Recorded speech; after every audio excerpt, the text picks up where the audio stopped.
All right. Hey, guys. Thanks for checking us out. I am one of your three co hosts. My name is Dan, and I'm also here with Jordan and Paul. Also got Jimmy behind the glass, the Yeah. metaphorical glass. Woo. This is Living Off the Land. Like I said, thanks for tuning in.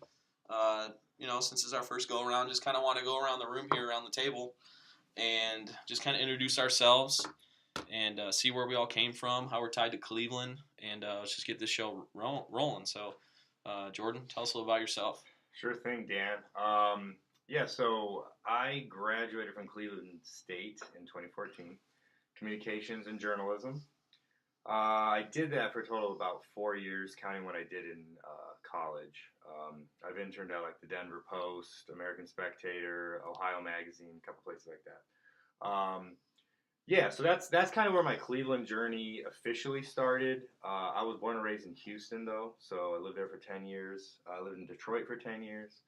However, I have a pretty close tie with Cleveland all my life. I've been here every year of my life. I've been in Cleveland, and that's because my mom's from Willoughby, so we would visit. Oh, nice. We visit like once or twice a year. Always loved Cleveland as a kid. I was more familiar with the East Side growing up because that's where my grandparents, my aunts are from. But now I live on the West Side, and I've really been enjoying the West Side ever since I moved here in 2014 to finish my degree at Cleveland State. I have been very much more associated with the West Side. I love it. Love Lakewood. I love Tremont. I love all those districts and suburbs. So I live in North Olmsted right now, and so that's kind of a little bit of wrap up of myself. You're gonna probably hear a whole bunch of little Houston shout outs, but we're keeping it Cleveland. We're gonna keep it Cleveland. That's right, Don't worry. This is living off the land. The I land. love the land. I love the land. It's a great city. So. All right, Paul. All right, everyone, it's Paul. So I've been in the culinary industry, or I should say was in the culinary industry for 14 years. I graduated Le Cordon Bleu in, that would be 2011. It was Pittsburgh. Dan hasn't forgiven me for that. Never will. but no, my Cleveland ties started, at least professionally, when I moved up here after I graduated culinary school. My first job was with Michael Simon at Lolita. And so I got experience working there, also working for a catering company. I've worked a wide range of places. I've worked in your rundown, hole-in-the-wall, mom-and-pop kind of shop. I've worked at a four-star resort. I've worked some fine dining, some casual dining. So I've got quite a bit of experience. And right now I'm taking hiatus. I get to work with these other two gents at Pioneer Athletics. Yeah. Paint supplier of the Super Bowl, by the way. Yeah, that's right. And and yeah, so as far as Cleveland goes, I did come up here after graduating culinary school, but even before that, I had friends who attended Cleveland State University, and I was still back home. So it was a nice reprieve when me and my other friend Ben, we would take trips up to Cleveland. And this is 10 years ago, and Cleveland is miles ahead of what it was back then. But even 10 years ago, I just thought Cleveland was cool. It was different than back home. Back home, I grew up in the middle of a cow field, whatever. So no, just naturally, yeah. So naturally, Cleveland just really grew on me. And then when I moved up here for work, I've met great people. I've met some of my best friends here. Really connected. And so I've roomed with Dan. I'm rooming with Dan now in Parma.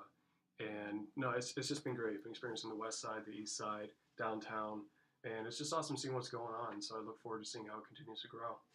Nice. Awesome. Well, like I said, opening, my name's Dan. I guess out of the three of us, I'm the one that was actually been born and raised in Cleveland. Yeah. Lived in the suburbs my whole life. Brook Park and then Strongsville. Went to Strongsville High School with our buddy Jimmy here. He's behind the glass. Went to Bowling Green State University for college. Majored in sport management and marketing.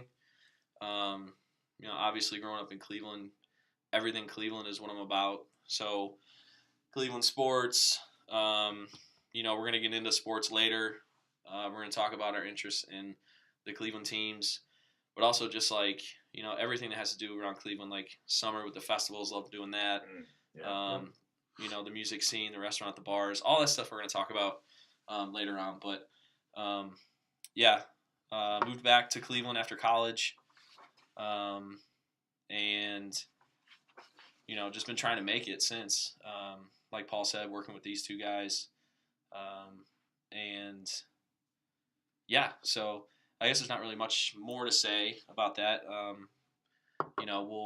You guys will kind of get to learn about us as we go. But also, our man behind the glass here, Jimmy, on the ones and twos. Tell us a little bit about you. How's it going, guys? So I am most definitely the youngest of the four here. I'm a college the baby. kid right now. Yeah, I started at Ohio University last year. I'm a marketing major, as Dan was. Yeah. And I'm currently at Tri-C, and I will be transferring to Kent State University in the Yeah. fall. Right. University of Southern Parma, baby. Yes, sir. Try high. Try high, And, try again. Yeah, That's so what we you call won't it. be hearing from me too much, just helping these guys out. Really excited to be a part of this experience and, tell their stories and our experiences here in Cleveland. And I love the city as well. Big diehard Cavs fan and all of that jazz. So, get right to it. All right. Awesome. Well, kind of the first thing that we want to get into a little bit is just kind of talking about, guys chime in, the purpose of the podcast, what we're trying to do, why we want you guys to listen, just kind of some of that. So I don't know, Jordan, you want to kind of take the lead on that? Like, what are we trying to do here? Well, this kind of all started. I mean, I remember me and Dan, you and me have been kind of talking about this for a while. Like, wanting to do a podcast. We weren't really sure what to do it about. Of course, we're guys, so we want to do something sports related. But then I was talking with Paul. I've gotten to know Paul a lot more. Me and him literally work right next to each other, and at our job, we have sometimes where there's several minutes will go Many by. minutes. We're waiting for a call, and we don't really have anything specific to do at the moment. So we really got talking about the podcast thing. And he's all about food. He's like a nerd. He's a scientist with food. You name it. That's what he gets really into the food. Nerd is better. Nerd. Let's not give him too much credit. Yeah, that's true. Yeah, that's true. We'll stick it to you'll learn more about this nerd aspect about it when we Maybe get a into mad Star scientist. Wars. Oh, trust me. Exactly. So, but we were like, I'm all about the local food and craft beer and bar scene down here in Cleveland. It's amazing. Like, I tell you what, it's a hidden gem in this city, and I think it's becoming more known as more places open up and we get more press. But I've just been on a local food kick this year. I always do local stuff, but I kind of went to the same spots. I went to Barrio. I go to Great Lakes or Market Garden, and now we're like, this is the year where I just want to try new stuff. So we were just kind of talking about things, and we were like, this could be used in our podcast. So we're looking forward to kind of building a little guide to the food and drink scene here in Cleveland.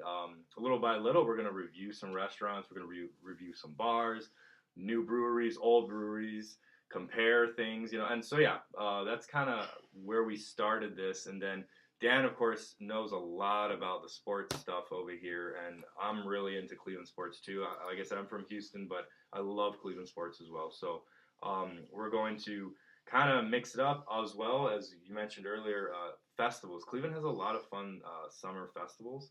We had so much fun last year going out to different Sometimes festivals. a little too much fun. Yeah, but it was always all good in the end. But yeah, so that's another thing we want to highlight, like the awesome festivals we have here, as well as the music scene. I feel like Cleveland, just kind of where we're positioned, we get a surprising amount of really good bands and really good stuff that comes through, even down to like little venues like the Grog Shop, the Foundry, Mayhall's, and then bigger places like Blossom or the Jacobs Pavilion or whatever they call it, Nautica. Jacobs Pavilion at Nautica. Yeah, House of Blues, the Agora. So we're gonna kind of like, I think the way I view it, and I'll see what they think. I kind of view it as like, if someone's listening to this, they really get to dig deep in Cleveland and really start to understand what this city's about and what it offers. So yeah. That's kind of my 2 cents. I don't know who's next or who wants to go next. Yeah, I mean, like, I agree with everything you said, and I think also just to add to that, I think, each episode we're also going to do a little bit of a kind of what's going on. Yeah, that's true. Later on in the episode, we're going to talk about St. Patty's Day. Right. St. Patty's Day is fresh in mind. It just happened this weekend, Saturday. We crossed each other at some point. So we also went different ways throughout the day. So we're different experiences, different perspectives. Yeah. So that's kind of what we're looking. We're hopefully going to be informative about things that are going on. Just be another outlet for sports, because I know we have sports talk media in this town is basically beat into the ground, but we're hoping to be something that we're not going to have any agendas or anything like that, like you hear on the radio stations. I'm not going to name them, but you guys know what they are. I understand. Yeah. But also, like you said, just kind of what's going on in Cleveland. We're going to talk sports. We're going to talk bar and restaurant scene, special events that are coming up in Cleveland. The last 3 years we've had the NBA Finals. We've had the Republican National Convention. And I'm blanking. MLB World Series. Yep, World Series. I can't really think of anything with the Browns, but well, there's rumors that the NFL draft might be coming to Cleveland Canton area next year, and that is our Super Bowl. So whatever. Yeah. Like Jordan said, also festivals and then just general entertainment around the city. Because I think summer here is a really special time. Like winter's brutal, and there's still things to do in the winter, and that's also kind of hopefully what we can touch on, but. Summer here is a really special time. Like the weather's so freaking perfect. Like, and there's so many. There's awesome. I mean, there's family things. There's things for like younger college kids. There's things for like us millennial age people. Like, there's a little bit of everything for everyone. Yeah. And so I just think Cleveland's just a special city, and it's gonna be fun to kind of dig in and explain a little bit more and show everyone who listens what they can do and how they can enjoy themselves here. Yeah, and then also we're always looking for input. So anything that you guys got, if we glossed over something that's going on in the city that maybe we can bring up, we're gonna have social media platforms for you guys to kind of check in and give us your feedback, give us your any advice, critiques. Anything we may have missed, anything that maybe we could talk about more. Maybe like a bar or like a restaurant or like a little or a fun thing to do. You let us know about it, and we'll go. We'll check it out. Yeah, because like we said, we want this to be informative. So we want people we want this to be a platform where somebody listens to it and be like, I didn't even think of that going on. That'd be cool to go to and just get people more out in the city and experiencing Cleveland and all it has to offer. Yeah, honestly, for me, for being someone who wasn't born in Cleveland. But I've gotten to know people in Cleveland. Right. So much of stuff has been through word of mouth or social media. Exactly. Someone posting about something, someone sharing their experience. And, there have been times I've been able to share my experiences with other people, something that I've discovered. But you learn so much just through talking to people who have lived in Cleveland. Because, yes, Cleveland's not necessarily a large city, but there's still so much in the suburbs. There's still so much in, the smaller towns, even in just the greater Cleveland area. For a while, I lived in Amish country. And horse and buggies, you've got all that stereotypical stuff. But there really are a lot of gems just even in the areas outside of Cleveland. We look at things like Middlefield. We look at things like Chardon. We look at things like for sure. You can travel out to Medina. You got a little bit further out on the edge there. Cedar Point. Point. Yeah. I mean, there's stuff like that. I mean, that's like one of the world's biggest and greatest amusement parks. And it's a staple. 45 minutes away. And but you still claim it as basically a Cleveland thing. Right. So it's really exciting to see how that plays into it because you got so much stuff going on in the city. The city is a hub for all of these tiny little operations and these vendors and these suppliers and these crafters going around, and it's all centralizing here in Cleveland. And it's exciting. It's really creating a place where everyone has an outlet for their creativity, whether that be food, whether that be music, whether that be crafts.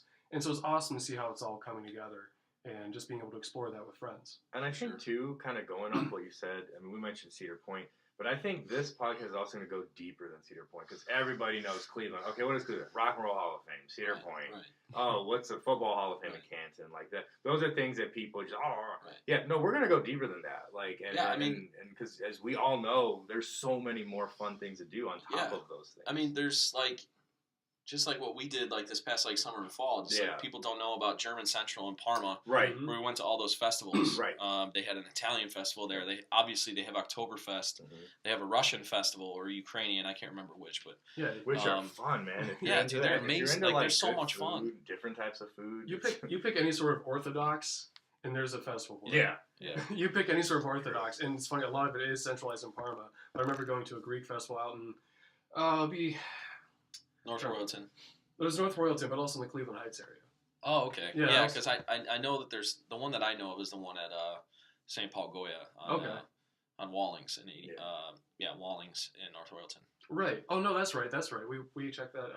Or no, that was we checked out a Russian festival. I did not go to that. Maybe. No, remember the gentleman who had the cartridges? Yeah, that was at German Central. Oh, is that okay? Yeah. Okay. Man, why was I thinking Russian? I don't know. It must have been the hat he was wearing. Are you secretly a Russian spy? Hey, I'm German and Polish through and through. All right. So yeah. Yeah, I mean that's I mean, obviously, you guys will figure out kind of what this is going to be about as we go through, but that was just kind of a pretty good synopsis of kind of what we're trying to do here. So yeah, let's get into it. Yeah, sports, right? Woo. Oh, sports. Obviously, Cleveland's.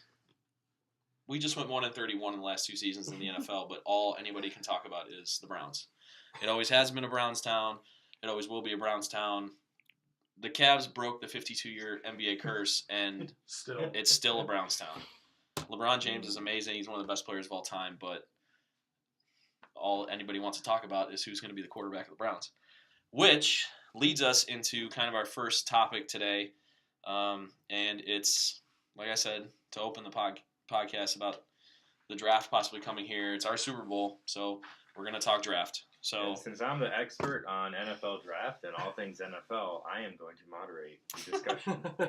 He's just going to make sure that me and Paul don't punch each other. Right. Yeah. It's just cool that the Texans got Watson. I just want to throw that out there. Yeah, and we got the 4th pick because he ripped up his knee. So thank you. He'll heal. It's a good trade. We have good training. But anyway, we're not talking about Houston. We're talking about Cleveland. So, I mean, Paul, Jimmy, Jordan, if you want to jump in. I just want to say this right now. Paul was so heated today at work. He went on 4 or 5 rants. Like, I'd be on a call and I hear, I'm like, I'm on a call. Like, just before we started recording, too. Right. Yeah. Even before we started recording here, so we're talking about how to get the recording software to work, and all of a sudden Paul's like, "You stupid idiot! What are you doing? We're not taking a running back at 1." I'm like, "Oh my god! Like we weren't even talking about that." And then I look over and he's just looking at his computer screen. I'm like, "Oh, he's in a Twitter or a Facebook fight." All right, so no, Paul, go. So this is your time to shine. I got petty today. All right, first I just want to get this out there, okay? Last year I did not watch even the equivalent of a full football game. Okay, I took a break from Cleveland. Took a hiatus. I took a hiatus, and it was fantastic. I actually enjoyed my Sundays. I enjoyed times with friends. I got to try new things. It was wonderful. Then the Browns go and get John Dorsey, and guess what? Now I get sucked back into it. So here I am, pouring over mock drafts, listening to every little bit of yeah, he's back to being a Cleveland kid. No, every little bit of bait from every single caller into the radio stations and the comment sections. Oh, so, all right. So QB. QB at number 1 or who at number 1? QB at number 1, no question. Now, I don't know a lot specifically about each and individual quarterback. I'm no professional, but I'm going to say everything points at Darnold. Everything points at Sam Darnold being number 1. You have everyone at his pro day, everyone who matters at his pro day. And, I mean, he says the right things. The owner was talking with Sam Darnold's parents in the stands while he was working out. Right. So Jim Haslam. I think it's no question that the Browns take quarterback at number 1. And I think the more I've thought about it, the Browns have to take a quarterback at number 1. It's no question. Okay, so even with Taylor, I know Taylor. Some people said was kind of a bridge of a quarterback to kind of get y'all from like A to B or something. Hopefully not the bridge to nowhere. Honestly, right. especially with Taylor, because he's a solid quarterback. He's the first quarterback to get the Bills to the playoffs since Jim Kelly. Okay, and so. Yes, he's solid. Honestly, just by the Browns simply adding him to their roster as it was last year, I think you get the Browns 4 wins just by simply solidifying the quarterback position. But then the question is, all right, are you actually going to rely on, he's what, 29 years old now? Yeah, right around there. Around 29, 30. He's entering his 9th NFL season. He's a seasoned vet. He's not necessarily old by means. I mean, quarterbacks can play a long time. But the question is can you get any more out of him? Or have you seen what you get? Which is a quarterback who has a solid completion percentage. He doesn't turn the ball over. He won't lose you a game, but he's not necessarily going to win you a game either. So while you have stability, this is your chance to take your quarterback for the future and start building that way instead of constantly putting it off. Okay, so Taylor you see as more of this can get us for a year or 2 perhaps while we develop this next guy we bring in kind of a thing. It gets you a year. Or if that guy's ready, then okay, and then he takes over. Worst case, the quarterback that you draft exceeds expectations, and he surpasses Taylor. Worst case scenario, you get a quarterback who plays, maybe a full season, gets you back and just into some sort of crooked number on the win column, and just gives you a platform to start building off of. If he plays well enough, he either gets a contract extension with the Browns or another team goes after him after his contract's up. Yeah, I think for the first time, and this is pretty crazy for me to say this just because of where we've been at the quarterback position for the Browns. But I think the Browns are actually finally in a place of luxury at the quarterback position. You have that bridge guy who can actually play. I mean, Tyrod Taylor not turning the ball over alone is going to not only help the offense, but it's going to help the defense. Every time DeShone Kizer threw an interception, the defense had to go right back on the field. Tyrod Taylor has thrown 16 interceptions in the last 3 seasons. DeShone Kizer threw 22 alone last year. And I don't really want to compare the two because DeShone Kizer was a 21-year-old rookie just thrown into the fire. You know, Tyrod Taylor's been around. He's been that. He's been to a few different teams. He led the Bills to the playoffs this year. So I don't really want to compare the two, but it's just like a kind of a reference point as to how Tyrod Taylor can help the team. Now, where I think this puts us in a luxurious position is we can draft that quarterback at number 1, and you know it's going to suck for the fans because you want to see the guy, but we can actually we're in a position to have the quarterback sit for a year. Hopefully, fingers crossed, he doesn't get hurt. Fingers crossed, he's not an unmitigated disaster. So you agree with Paul that they should take a quarterback at number 1? Absolutely. I think if they do anything else. You said, what did you say? I think it's going to be Darnold. And do you agree with that? Well, here's the thing. For me, I've gone back and forth on pretty much all of them. Okay. Over the course of, since we knew we were getting the number 1 pick, which was like the second week of the season, and since they all declared. It's Darnold for me. I can't lie. Okay. I was a little bit intrigued with Baker Mayfield, just because it just seems like he's got that it factor. Okay.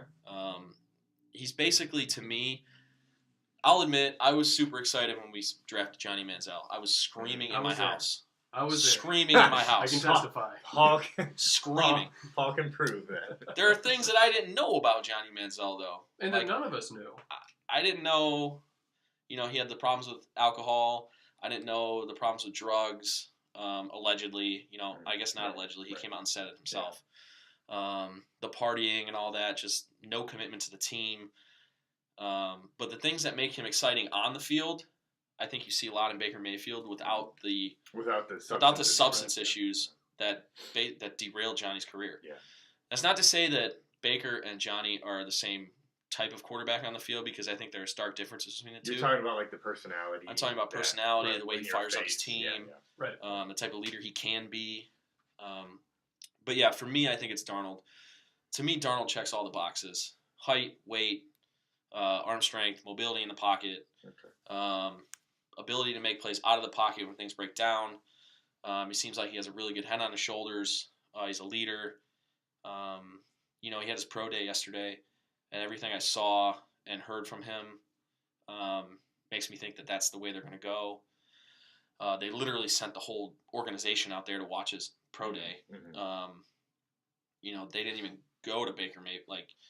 John Dorsey didn't go to Baker Mayfield's pro day. Now, they say that that's because they were focusing on free agency, because it was like his pro day was like the first or second day of free agency or whatever. So I guess I buy that, but you're kind of seeing. I just reading through the tea leaves, I think it's Darnold, and I think that's the right choice. So I heard Johnny Manziel also had his little workout today. Yeah, I saw that he worked out at University of San Diego or something. It's like 12. It's like 12 teams. Yeah, they had their pro day, and he was able to throw there. Yeah, and they said 12 teams showed up. 12 pro teams showed up. I'm curious what the 12 teams are.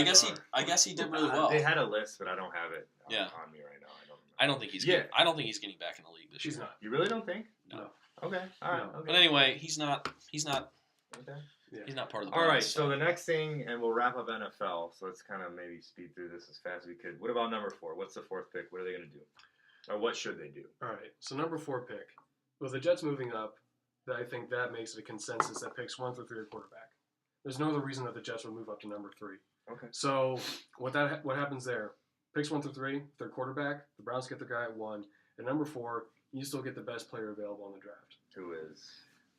Honestly, the more that's their call. It's their call. Okay. I hear a lot of people calling for Saquon Barkley because they think, well, look what Todd Haley did with Le'Veon Bell in Pittsburgh. Which, don't get me wrong, Le'Veon Bell is a fantastic running back. He's super talented, and you can definitely make the argument that, yeah, Todd Haley would definitely have a lot of fun with a running back.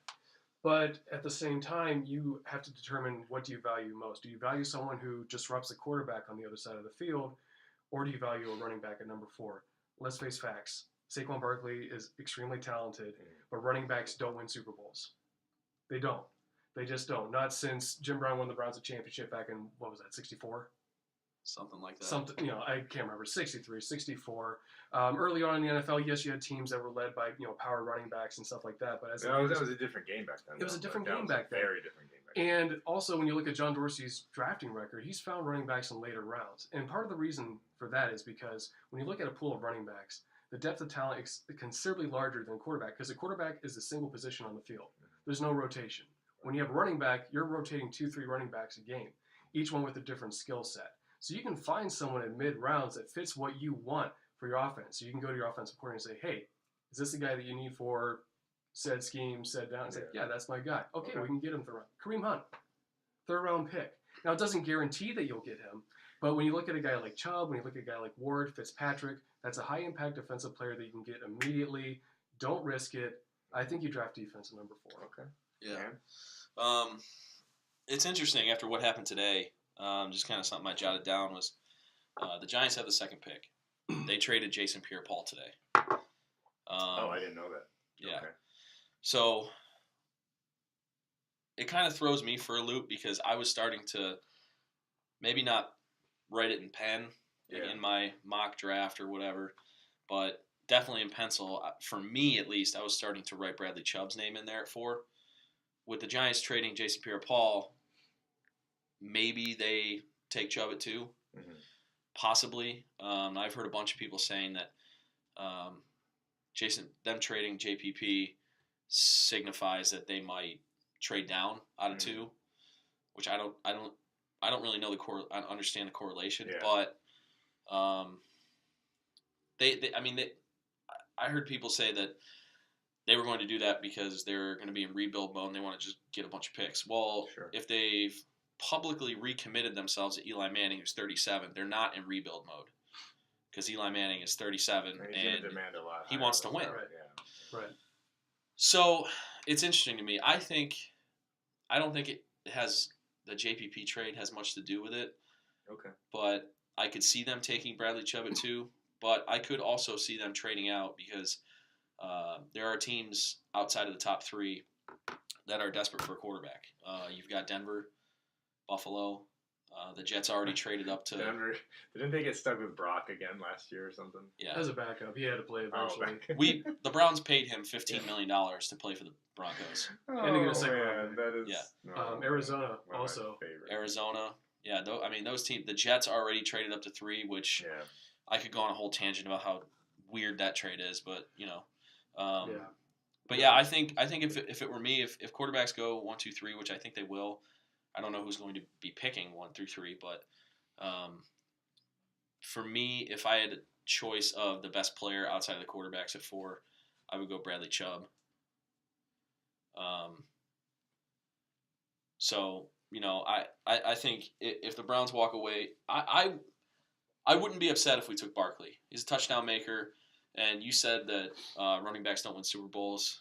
I mean, that's true, but they also they played really big roles, though. Nobody's expecting the Browns to win a Super Bowl next year or the year after. No. So, and I think if you paired the running back Barkley with a quarterback, that gives you a luxury to be able to take the running back. And honestly, in saying that running back doesn't win a Super Bowl, this really has more to do with this bean dip on NFL.com. Saying, and also with Charles Davis mock draft, saying that the Browns take Saquon Barkley at number 1. And the thing is, let's just say that happens. And the problem with that is, okay, so you get a top-notch running back, which a running back hasn't been drafted number 1 overall since what, Kajana Carter? Yeah. And that ended horribly. What was that, like 19? Was that 95? 95 was Kajana Carter. Yeah, definitely 95. But here's what happens then. So what happens is you pick a running back at number 1, and you literally let the other 2 teams after you dictate what quarterback you get. That makes no sense. Okay, that does. Yeah, That makes no sense. You were when in one of his rants earlier, he was going on and on about this. No, I totally actually agree with that. I agree with you. So when I say a running back doesn't win you Super Bowls, what I mean by that is you don't take a running back number one. Right. What you do is you take who you believe your quarterback is at number one. And if you feel that you need a running back to complement, which absolutely can help, I won't disagree with that. Right. But you get the quarterback first. You don't get the running back first. Yeah, I agree with that. And then just quickly before we kind of switch over, we could go into different rounds, but the Browns made a lot of noise in free agency. We already touched on Tyrod Taylor, but they also made a trade for Jarvis Landry. Yeah. He's one of the best slot possession receivers in the NFL. I mean, dude catches everything. We signed Chris Hubbard, tackle from the Steelers, so it's kind of taking somebody from your rival, which I think is great. That doesn't happen a lot with the Browns. No, Not really. we did it also with Chris Smith. He's more of like a depth guy on the D line. Right. And then there was, we had a bunch of other signings. A couple corners, TJ Carey, forgetting the other guy's name from Kansas City. I think his last name's Jackson, but I can't remember. I'm going to say Jackson. I think he was a 6th, 7th round draft pick. And then we traded Deshaun Kaiser for Demarius Randall to the Packers. Oh, yeah. I do remember. Which is hilarious because Demarius Randall was the guy that got into a Twitter fight with Josh Gordon after the Browns Packers game. And Josh Gordon said that he couldn't even hold his jock, like on his worst day or something like that. And other teammates. Yeah, their teammates, they posted a picture on Instagram or whatever saying that they it's all good or whatever. I feel like they'll be fine. Oh, yeah, honestly, it's all we're talk. talking about dudes. But yeah, I just kind of wanted to touch on that. Yeah. I just think that alone, not going, we haven't gone in the draft yet, but just signing the quarterback, getting another weapon on offense. I mean, the Browns aren't going 0-16 again, obviously. No. So even I don't think. I think that's great. Cool. So yeah, let's head into the NBA here. The A little NBA. Cavs talk. All right. Bring in Jimmy too. Right. He's a former basketball stud at Stud. Strongsville High School. Still a stud. Still a stud. Still hits those. Yeah, fadeaway Still a stud on threes. No Names Please. We'll, Yeah. but we'll leave that there. He still dunks. Washed up. Come on, man. Yeah. It's Uh, already washed up. And just like Jordan, this is clearly my area of expertise. Yes. So I will also be playing moderator. All right, I'm gonna start though. So I might I'm just messing. when you guys are going through kind of what we're going to talk about, I might jump in because I kind of added stuff Okay. Okay. Yeah. since what happened last night. I actually, can we start with some other that? stuff. Because No, Oh, sure. I think that plays into what the playoff. Okay, so I watched the game last night. I Right. really wanted to see that game. When they were down by like 12, 15, I was like, Dude, they gave up 80 points in Right. the first half. I was like, classic Cavs. And this year, like, awful defense, can't do anything. Coming from a Rockets fan. Yeah, well, we're Classic number one in Cavs. the league, so we'll Okay, we'll see when the Ooh. playoffs start. But anyways, so I was like, this is disappointing. Like, I was legitimately excited to see like a battle because I thought, but it became a battle. And it was awesome to see guys like Calderon, which by the way, Calderon has really stepped up this year, like surprisingly. Like, I'm shocked at how good he's playing still. He's just a pro, man. He's I just mean, he's just a stud right now. He's not going to do anything wrong. Like, Right. He's very limited athletically and defensively, But he'll take those shots and he'll make them. yeah, he's never going to make a stupid play. Wow, Kevin Love was missing so badly. Like he was. You seen? I mean, I think all of us knew this, but oh my goodness, you see him playing like you're like, okay, you're right. That's okay. Let's all relax. We needed Kevin Love this whole time. I mean, he hit clutch basket. Came He hit up that in the clutch at the end. basket at the Yeah, end, like that three. From the corner. Man, LeBron with that's that. like Yep. Nice dish. LeBron with that Oh, yeah. amazing pass. So this game is huge for me.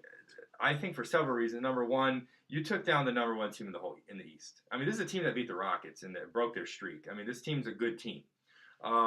You also are showing once again that a team with LeBron on it has the potential to do just about anything. I mean, the guy had a ridiculous night. I think that was the first time, or it was the first time, someone had like 35 30 plus points, or 15 35 plus points, assists. 15 With no assists, turnovers. with It's the no first time turnovers. First turnover. Like, that's a goat, man. That's crazy. that's what goats do, and like that's what he is. And once again, it reminds everyone in the East that okay, Boston, Toronto, or whoever else is doing. Yeah. No, who has LeBron? May I mention that he was recording today. Some voiceover for a movie. I did so see that. I did see Jordan doing that. I did see that. Yeah, but What? no, I mean, Yeah, Space Jam. Never mind. LeBron was doing Space Jam? No, he was doing voiceover today. Yeah, I don't know You didn't what see that? for, No. but- Posted something about it. Yeah, he did something about Yeah, voiceover work. for a new movie he's coming out with. Yeah. Is it Space Jam? No. Oh! We no. don't know what that. I don't know wish. Yeah. Oh, But my anyways, gosh. all that said, that is huge game. Okay, and to me, it's just a statement game, and it couldn't have happened at a better time. Yeah. You know, and hopefully they're on third. They're the third right now. They're going to be locked into the third Yeah. seed. Hopefully they can lock that. They'll be okay. Like, If they'll be they fine. go on to another skid, they could drop potentially like 6th. But Well, hopefully that doesn't they're not happen, they're not going to jump up in 1 or 2. While I will say this, well, we'll get to that. We'll get to that. Well, is that the next? No, let's talk about health. Let's talk about the healthiness. Kalo's back, awesome. So we're still missing. I don't like Tristan. I've made it very known I don't like Tristan. So I don't see. Okay, great. He's going to get a couple offensive boards or whatever he does. Like that's. But Nance Jr. That's a huge thing. Chetty has been playing really well, and Hood, of course, is an awesome athletic addition. So that would be great to see them. And Jimmy's just shaking his head behind the glass here. I think he has. Oh, you're a Tristan fan? Jimmy? No. Oh, okay. okay. It's the Kardashian curse, man. Yeah, it no, really I gotta. is. No, I was just. I'm like, I'm trying to chime in here, man. You're talking a mile a minute talking Let's about go. the game Let's last go, night. Dan. Let's go, Dan. Honestly, for me, I watched an extended highlight video today, this morning while I was working hard. Yeah. I actually didn't get to see any of the game last night. Oh, okay. But you watched extended highlights. So. yeah, watched live this morning. Paul and I actually we were out with a couple buddies last night, Oh, that's and right. we listened to the end on the radio on the way home. But it's, I mean, I think some of the guys on like Fox Sports were saying today they were calling the Raptors the baby dinosaurs. I mean, it's just like for me, like, yeah, it was a great, exciting win, but for me, it's just like ho hum because I the Raptors and the Celtics are not going to beat the Cavs in the playoffs. It's just not going to happen. Yeah. The Cavs could have gotten blown out by 30 last night by the Raptors, and I wouldn't feel any different. Okay. Like, I guess it's just because Alright. we've been to the finals the last 3 years, and potentially going again. Like, regular season games really don't. I don't get No. up for regular season games anymore. No, I don't think that. Even when we play the Warriors in the regular season, they clubbed us in the regular season games in 2016, and we beat them in the finals. So you Vice just- versa, like 2017 last year, we beat them, and then they just rickrolled us in the finals. Like it All wasn't right. even a I get what you're competition. saying about the regular season, but real talk though, you really honestly think that we're going to see the Cavs again in the finals? Because I think obviously that's probably going to happen. Yeah. But who? Let's do this: Raptors or Celtics? Who has a better chance of knocking the Cavs out? If If the Celtics were healthy, I'd say the Celtics. Okay. The Celtics aren't healthy. So why aren't you afraid of the Raptors? I'm curious. they essentially have the same team they've had the last few years, and they haven't. I mean, one year they took us to 6 games, but I think it's just because we were bored. Mhm. That was 2016, actually. I think. Yeah, that was the year we won the Yeah, they championship. won. Last year we swept them. Right. They just don't they don't My thing is this. pose a To threat. me, the crux of the problem with the Raptors is Lowry. Lowry absolutely melts in the playoffs. DeRozan is a pretty consistent dude. If he wants to score, he's going to He's score. a player, man. They got Biombo. He's a great player. Who else do they have? They don't have Biombo. No, anymore. not Biombo. They have Serge Ibaka. Ibaka was a trade Yeah. they did. That's right. They have Ibaka. They Well, got he's an all-around They've player got this a lot of kid times. Van Vliet, I guess, is like some deadly shooter or something. Mm-hmm. Yeah, so they have some pieces, but I can They're a see- good team. I just there's we'll get into an argument about this, but to me, there's only one team that can beat LeBron 4 times out of 7, and it's Golden State. Right. I mean, I don't want to get into an argument with you about the Rockets. No, because I think that's a fair. I mean, we've No. seen that happen twice now. So Yeah. unfortunately. Because when it comes down to a 7-game series, like you said, Dan, during the regular season, yeah, the Cavs they've dropped the ball a couple of times in the regular season against teams like, oh well, these are the teams you're going to be facing in the playoffs and the finals. But then once it actually got to the time that mattered, the Cavs turned it up and they beat them. So while on paper, even just by record, Boston and Toronto, yeah, they look better than the Cavs right now. But the fact of the matter is, like you said, when you have LeBron in a 7-game series, a guy who does not back down once the rubber hits the road, I'm sorry, there's not enough talent in the East to beat the Cavs while LeBron is there. And you and me talked about this. The difference in the NBA, why a lot of it is predictable sometimes, is the 7-game series thing. Yep. You give a good team 7 chances to beat a team that's not as good as them, they're gonna beat them 9 times out of 10. That's just how basketball works. Yeah. Like it's just. I mean, there would be not a one-off. there would be so many more. Yeah, like Right. with the NCAA tournament. I mean, Right. there would be so many more upsets in the NBA if it was Right. just one game. How many times have you seen the lower seed beat the higher seed in the first game or the second game, and then that's it? That's like the biggest Well, outside thing. of you're talking about the In the NCAA NBA. tournament. Yeah. No. I'm talking about NBA finals. Oh, Or, the final. not just finals, just But NBA just in playoffs. Like, Well, how other many- than my boy B Diddy doing work against Dallas in 07. well, those are the OG Warriors. When we actually liked the right Warriors. when Davis, When they were the 8 Baron seed. Davis, Richardson, all Yeah. those guys. Yeah. Like when the Patriots first won the Super Bowl, All right. and after that, yeah. All right, so now Jimmy, speak. Oh. No, like what did I you thought think of the you game? wanted- Oh, no. What did you think of the game last night? Did you watch it? The Cavs game? Yeah. Yeah. Do you disagree with any? I don't. I'm not as on board with them as Well, as far as the Cavs are a lock into the finals, but I agree with them for the most part. Do you have any thoughts on that? I think it's very likely that we Okay. make the Said that the with a finals. smile. Yeah, I can't see it. I think only Toronto has Would the be capability would of be knocking us threat. out. Yeah. Is it because of the Mhm. health of the Yeah, and you've seen it in series before. What was it 2 years ago Mhm. against the Raptors? They were a credible threat. Yeah. They're credible at home. They have a Yeah. great crowd, and I mean, obviously Celtics are undermanned, so it's they're obviously a credible threat in the future. Yeah, Mhm. it was crazy that like the last couple of days when I heard that they might shut down Kyrie at Yeah. least Yeah. at least Well- for the rest of the regular season, just because that knee is bothering him. hmm Um, Well, that's your star. That's your centerpiece. Yeah. You don't want to. yeah, and they that already lost anymore. Hayward in the first game of Exactly. the year. Yeah. But yeah, I agree with you with the Toronto, like them at home being tough. Mm-hmm. And the only thing that will make it tougher for us is the fact that they're going to have home court advantage on us. Yeah, and the fact that they have Drake sitting sideline and talking shit. Yeah.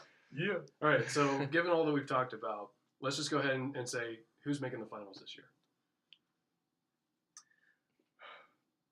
I'm gonna still say Cavs.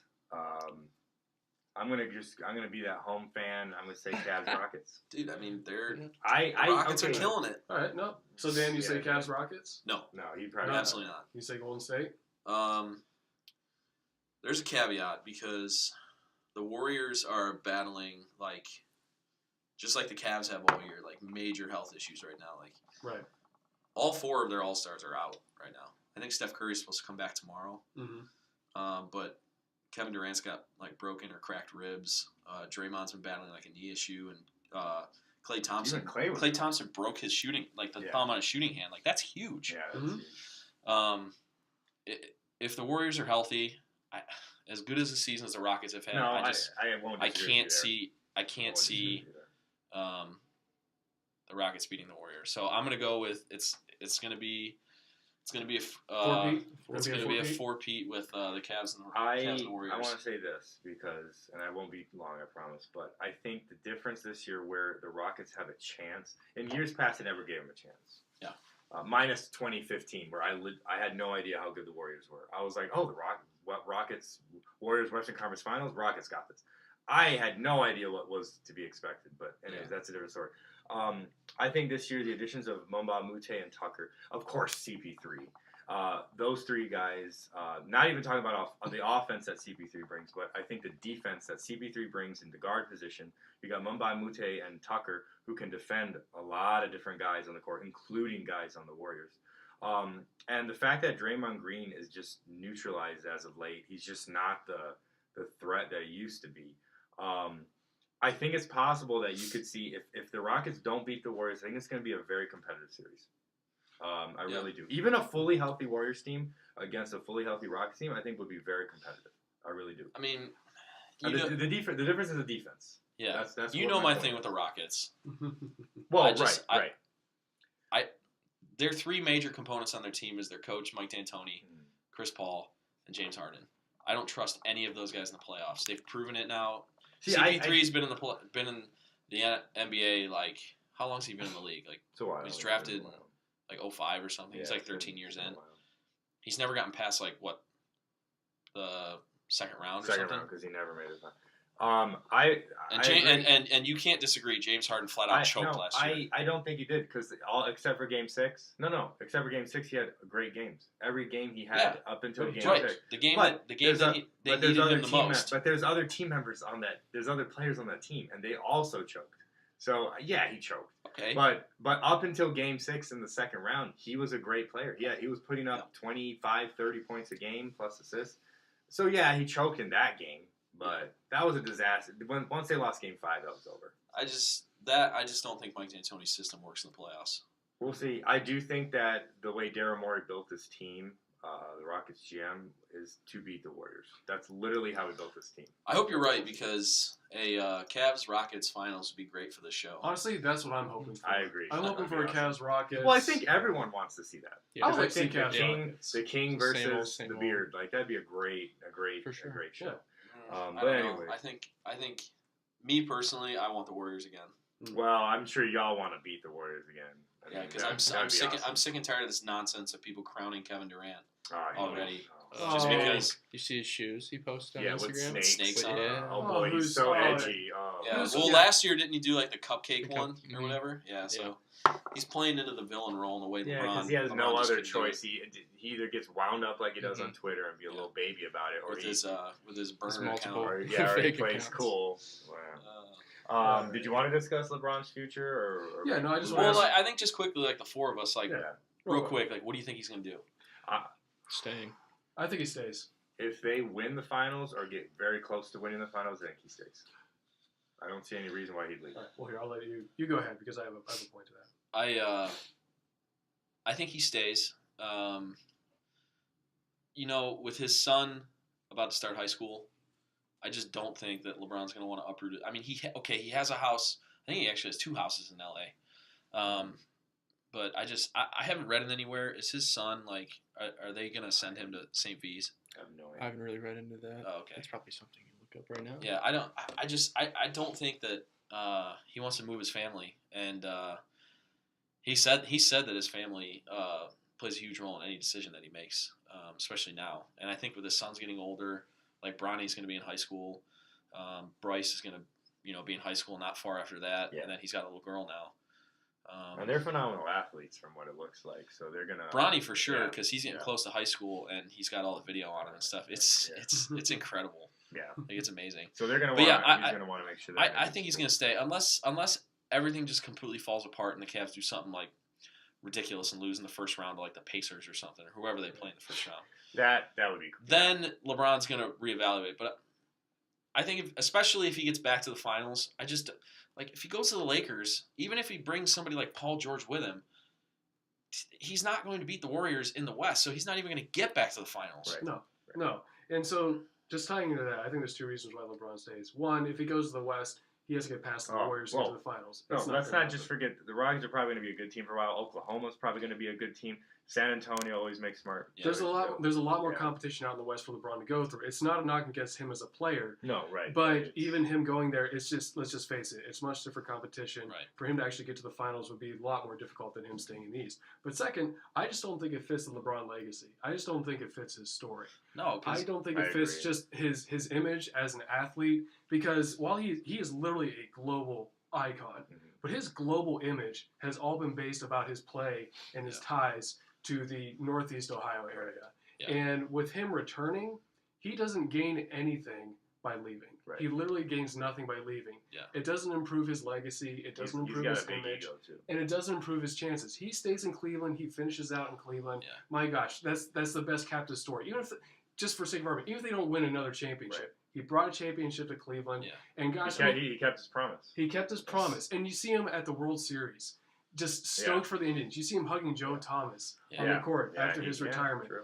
It does nothing for LeBron to leave Cleveland. I say he stays. Yeah, and as much as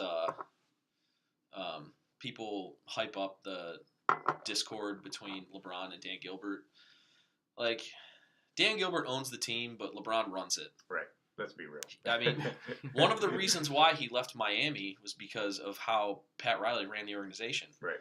I remember there was a story that when they got bounced from the finals, Pat Riley had a press conference, and he was essentially taking shots at LeBron, like saying, "You don't get up and leave something." Well, I mean, Pat, that's what you got him to do the first time and Right. left Cleveland #1, and then he also, I don't know how you describe it, broke code or something, but he let out to the world that LeBron was having another kid and was having a girl. LeBron purposely was not saying that to anybody. Right. And I know for a fact, because I read about it and I heard people talking about it, that really pissed LeBron off. Yeah. And was one of the reasons why he's like, I can't trust Pat Riley. I can't, whatever. So that's one of the reasons why he came home. So LeBron always likes to control everything around him. Yeah. And he can do that in Cleveland. Right. He's not going to be able to do that in LA. Magic Johnson's there. Oh, absolutely not. The Too many mystique big of Los egos over there. Angeles. No Yeah. way, yeah. He's not going to be able to do that in LA, and I just don't see any other place where he's going to go. Like, Can you people imagine talk about him and Ball? Like, Yeah, or LeBron and LeVar even. Yeah. Oh, my Could gosh. you imagine him in San Antonio? Well, LeVar's got to be Oh, over in Lithuania for that's another true. year and a half. You're still going to hear from him. There Yeah. hasn't really been any news on him lately. No, No. you're not going to hear news because he's a scrub. Just because you said that, there's going to be something tomorrow. Yeah, that's Yeah, true. right.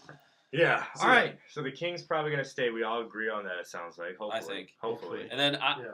It would suck just for to Cleveland kind sports if you left. of put the Cavs bow on it, like I'm super excited to see all the guys get back healthy with Yeah. Love, and I'm super excited to see the lineup, the front court of Larry Nance, K. Yeah. Love, and LeBron. I agree. It's just going to be great to see them in a playoff atmosphere because they don't know what that feels like. Yeah. Yeah. You know, and they're going to come alive, hopefully. Yeah. Yeah. Provide an extra spark. I can't wait. We'll Yeah. see. I'm excited. I think it's going to be a So- fun playoffs. So speaking of exciting, so now we're also warming up for Major League Baseball. I mean, That's right. opening day is just around the corner, and When is opening day? It's April 29. 6th. Well, not okay. No. Well, their first game. April Yeah. 6th. Right? April 6th Yeah. is That's opening day in Cleveland. Mhm. When's their first game? First game Soon. 29th. might be the 29th. It's soon, but I mean opening day. I Very mean, soon. it's, Yeah, you know what? It's like the 28th or 29th because Yeah. I think they're a week away. It's Yeah. right around the corner. Yeah. And so just tying into that, so on the radio today, heard about Michael Brantley, who's apparently looks like he's geared to go My man. for the season opener. Dr. Smooth. Which I there like was talk that. about him not being available. So how huge is that for Michael Brantley to be able to, which he hit a home run his first at bat, by the Saw way. that. Yeah. So how huge is that for just knowing that? I mean, as it stands right now, Michael Brantley's going to be there at the beginning of the season. I think that's a big thing for the Indians because I mean he's been the face of the franchise before this new crop of young talent has been on the scene. You know, Lindor, Ramirez, all those guys. I mean, he was always the face of the Indians. He was like the only hope for a while. You know, in some ways. So obviously it's huge. Yeah, I'm not going to get too excited over it just because I'm in a wait and see mode with Brantley. I mean, he's essentially That's fair. missed That's the last 2 full seasons with injury. Mhm. So we'll see. I love him to death. He's one of my favorite players on the Indians. But I just don't trust him right now. His I need to see him Right. play a good portion of the season without getting hurt. Right. Just for me, like the Indians, there's a lot of question marks around this team. To be honest with you, there's a lot of health questions, which ties in with Brantley. Even Kluber. I was gonna say Kluber. I mean, he Questionable had back issues last year, and he just wore out at the end of the playoffs last year. And I think a lot of that had to do with his back. I mean, I don't think they ever came out and said it. I think it was just fatigue or whatever. But I think his back was given out again, especially like in the World Series or whatever. But and then you had Encarnacion wrecking his ankle. yeah, I mean, I think he's fine now. Yeah, but yeah, no, I know, but I know Salazar is messed up. I think it's this is his shoulder. I think. Salazar is now a permanent reliever, right? Is he? Or- Did That's they say that? I know that they were talking I about that. remember hearing that. I'm not- But yeah, it's just. I mean, you know what you're gonna get from Lindor. I think now you know what you're gonna get from Ramirez. Mhm. What about Kipnis? Yeah, that Kipnis ties into was a the help thing too. He was a controversial player That last ties year. into the for a health lot thing of too injuries. for me because he was hurt off and on at the beginning of the season last year, and he missed almost all spring training. And I think he just never got into a rhythm. Yeah. He had a huge power surge at the start of spring training where he had a home run in like 6 or 7 straight games.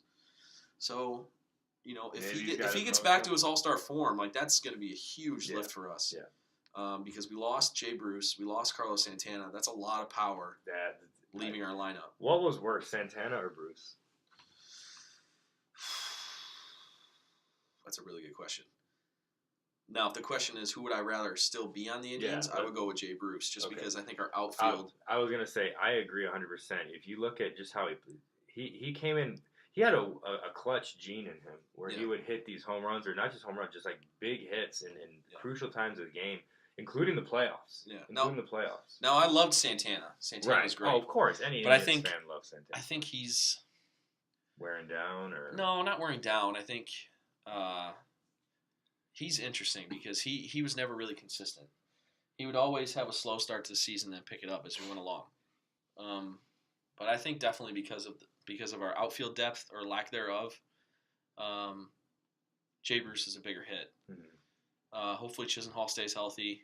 I heard today that Rajai Davis is going to make the roster, which is great. He's a sentimental figure because he hit one of the biggest home runs in World Series history. Yeah, might have been the biggest of all time if the Indians had to come back and won that. If they had won, no would have been one of the questions. But yeah, I just think it's easier to replace. We signed Yonder Alonso to kind of replace Santana, so we'll see how that goes. But I think like for outfield depth, definitely losing Jay Bruce hurt more for sure. Are you excited about Zimmerman? I remember he had such a great year. Or what did I say? Zimmerman plays for Nationals. Yeah, no, I meant Zimmer. Bradley Zimmer, or whatever. Yeah, I mean, I'm excited for him. I think he's going to be a good player. He's really good defensively. Yeah. Hopefully the bat comes around. He started off well for us last year. Yeah, I remember that. And then he kind of got a little cold. Yeah, I think he ended the year when he broke his hand. He was batting around like 240. It was stupid. It was just for a dumb dive, like a meaningless game. Yeah, that's how it happens sometimes. But I'm excited for him. Hopefully he's back. He can control the outfield and center field. So what do you think, guys? Are we going to go to a whole bunch of games again this year? Oh, for sure. Absolutely, right? No, I need to go back. I mean, I made it to I think 2. Yeah. Now, granted, I was also living in Amish country at the time, right? So that made it a little difficult. Man, me and Dan went to a whole bunch of games. Oh yeah, especially Dollar Dog Night. Dollar Dog Night. I was actually famous. God. No, I just want to put this on the air that Dan puked after he had his Dollar Dogs, but how many?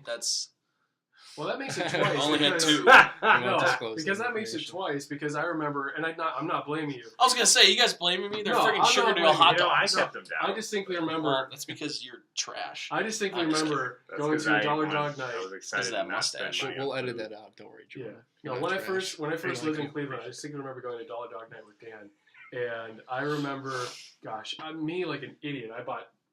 I think we each bought 6 The limit was 6, so we bought 6. We bought 6 hot dogs. Well, because we stood in line for 45 minutes. And so we're hungry. Yeah. So we're like, they're $1. I'm getting 6 hot dogs. So we walk back to our seats with bags of hot dogs. Dan gets about, I don't know, maybe 2 inches, like, I can't. Me, like an idiot, I'm smashing them down. Shoveling them. I'll take them. We get back, I think we left for I think we probably drove separate. I remember getting back to my apartment, though, and just looking over and just thinking, nope. Chucked it right into the dumpster. I don't think the raccoons even went after him. And there's a family of raccoons that live in that dumpster, by the way.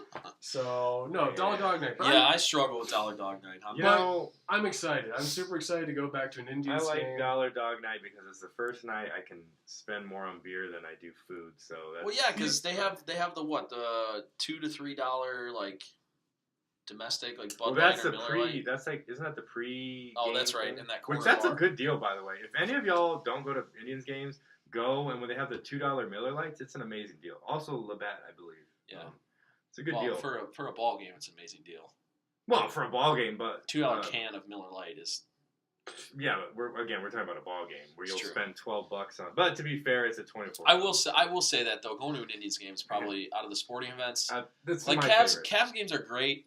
They're just so expensive. They're expensive, and I don't. There's something about being out there in the elements, like just being outside, a warm summer night, or maybe it's a little chilly. Yeah. It doesn't matter. You get You get Great Lakes or Market Garden Brew beers. It's a good time, man. And then my favorite, the bratwurst, just the basic bratwurst is like one of my favorites. I'll get like 2 of those. Like those are so good. The last game I went to, I remember Dan recommended. It was a stand that had special. It was nachos. What was the mocho? Those are good. That's a good deal. They're like $14. They're $14, but my gosh, they are legit. They are. You can feed about 2 people. They're worth it. They're how hungry they're worth a lot more than the burgers that we got. I mean, if you go to bar, you're gonna be spending Yeah. 12 No, to 15 I- bucks I- on like a burger. I anyway. recommend, by the way, to anyone listening, if you don't go to a lot of games, if you're hesitant to buy food at the game, get the Momocho nachos. You get a good amount of chips and sauce, and then you get a meat of your choice, like there's like what, pork and chicken. Yeah. Pork, and chicken. You'll I feed think two chorizo. you'll feed two average people,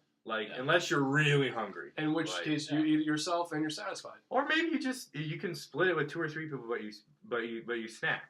You know, so I don't know. That's it. The ballparks are great.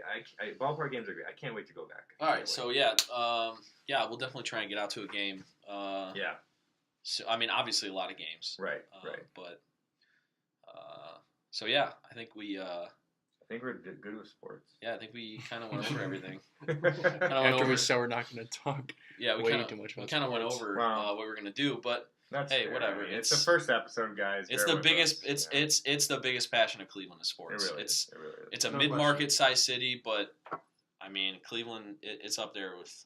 It's up there as a sports town. Yeah, I mean, absolutely. I've never lived anywhere else, but I have, and I'll tell you right now, sports fans here in Cleveland, they just get a lot more into it than the other cities. They do. Like, they do. But the exciting thing is as we delve deeper into this podcast and as we discover more, I think, granted, sports will always be a cornerstone, but I think we're going to find more and more that there's going to be a lot of things to Cleveland when it comes to food and culture. Right, and I think that's That- kind of the point of this, too. That, you know, like I said, because let's face it, right now, very easy. Clearly, we can talk about sports extremely easily. Yeah. But as we delve deeper into this, it's going to be really exciting to see other things that we find out that we can share. Speaking of which, segment change. all right. So, Paul's golden hour. I hope it's not an hour. Well, That's a separate podcast. Yeah. why don't we start the food talk? Why don't we talk about some of our favorite restaurants we've been to recently for like the first time? You want to do that? You want to start there? Do we want to do first time, or do we just want to I do? don't know. How about since you guys have both moderated? Yeah. How about it's my turn? All right, let's let Dan do You're the this. bar guy. All You're right, the Cleveland foodie. All right, Dan. So let's All do right, it. I So feel you, off Dan. of what Jordan said, let's kind of talk about we're obviously there have been places where recently that all three of us have been to. Mhm. But what's a place that maybe you've tried for the first time recently that's kind of stuck out? Things you like, things you didn't like. Just kind of go through the experience. Yeah, definitely. Paul, if you want to start, go ahead. You know what? I'll go ahead and start with. Let's see. It was this past Sunday. Got to check out a restaurant in the Lakewood area. So we have our mutual friend Karen from our group of friends at church. She's vegan, and she will let you know about it. We love her, Yes, she will. but and at the same time, I really don't like excluding people. So, and also just for me personally, I'm adventurous when it comes to eating food. And whether it's vegan, vegetarian, carnivore, it doesn't matter. Me, I'm adventurous. I like trying new things. So when she was talking about a restaurant in Lakewood that is, vegan, vegetarian friendly, but also has other options, I'm all for trying it. And quite frankly, actually, a lot of people were willing to try it. And I think simply because there were other options. If it had strictly been vegan, vegetarian, I'm not so sure there would have been as much of a crowd. Yeah. But so we go there on Sunday, and this is really the kind of stuff I'm looking for in Cleveland. So the menu itself, I'd say very reasonably priced, especially considering what you're getting. And it's maybe a little larger than I would typically expect or that I would typically like. But at the same time, just in my experience there, I didn't feel that you lacked for anything by the amount of variety. And I feel that they did an excellent job, because what happens, I think, when you try to tackle too many different things, and it shows in a lot of chain restaurants, Yeah. when you try to accommodate too much, inevitably the quality is going to drop. Right. And I think that can also be a dangerous thing too, when you're trying to balance between, us carnivorous folk that want to eat chicken and steak and Right. pork, but you also want to offer options like we want to offer you a plate that an animal did not touch in one way, shape, or form. Right. And that to me, that's a dangerous line to walk. I think that's bold, and I think that they did an excellent job. You look at the menu. They list where they source everything from. Yeah. It is a very creative menu. It's very modern, but you've got some classics on there. There's plenty of dishes on there you can feel comfortable with, and ingredients that you can feel comfortable with. Mhm. But they might be done in such a way that it sparks your interest, like, oh, I've never had it that way before. Or it just might be something you simply have not had before. And again, pricing is reasonable. The only reason my bill cost what it did was because I needed an appetizer. You're a big appetizer guy. I am a huge appetizer guy. I love variety. If there's a sampler platter, probably gonna get it. They didn't have a sampler platter, by the way. Yeah. But no, I think they did an excellent job. I did get to try. They called it a vegan mac and cheese. That'll be for another time, whether or not you want to call it mac and cheese. But it was a solid dish, honestly, for being vegan. Yeah. And the chicken sandwich that I had was fantastic. I remember Jen, she got a Cubano, which was wonderful. And all around, I mean, it's affordable. It's a nice, clean place. And it really embodies what I think you're starting to see more of in Cleveland. And what I think is really exciting is locally sourced, seasonal, fresh, and just something. It is possible to experience good food at an affordable price in Cleveland. I think it's a lot easier simply because it's just a smaller market. And I think Forage did an excellent job. I highly recommend it. I think it'd be great, vegan, non-vegan alike. You can go there, you can feel comfortable, you can get a little adventurous, or you can just lay low, get a burger, get a chicken sandwich, get a couple of drinks, and you're going to be just fine. But no, I'd say Forage is definitely a place that's worth checking out. Cool. Awesome, Paul. I want to start off with a new place, a themed bar that you and me and our coworker Sarah went to. It's called LBM. I actually don't know what it stands for. I was thinking the same thing. I read online, and apparently it's a mystery. LBM. Yeah, LBM. LBM. Why is this some acronym? Is this like It's okay? gotta be. I'll look it up. But they're like in Viking. What do they call them? Viking runes or whatever. Like it's a Viking themed bar. Right. Let me get that out of the Right. way. So it's written like to look like Viking letters. I don't know what it's a great place. First, I'm just gonna say right here, one of the better places I've been to in a long time. A new place. The vibes and the mood are like no other bar really I've seen in Cleveland. It's a themed bar, but it's not gimmicky. If that makes it. I wouldn't say this is a gimmicky bar. Like I've been to Funhouse, good bar, but very gimmicky. Very good. I wouldn't say that this is a gimmicky bar.